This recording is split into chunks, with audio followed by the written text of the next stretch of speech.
खबर शामिल करते हैं लाहौर से। Pakistan cricket board PCB Afghanistan के खिलाफ ICC world cup warm up match खेलने में दिलचस्पी नहीं ले रहा। जराये के मुताबिक पीसीबी वार्म अप मैच के दौरान गैर एशियन टीम को खेलने का ख्वाह है, क्योंकि वर्ल्ड कप से कबल एशिया कप के दौरान इसका मुकाबला अफगानिस्तान से होगा। पीसीबी ने इस हवाले से इंटरनेशनल क्रिकेट काउंसिल आईसीसी को एक नोट भी लिखा है।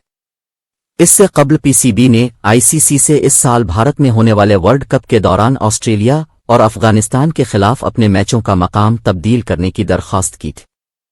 क्रिकेट इन्फो की एक रिपोर्ट के मुताबिक पाकिस्तान ने आईसीसी से मज़कूरा मैचों के मकामात को तब्दील करने को कहा है।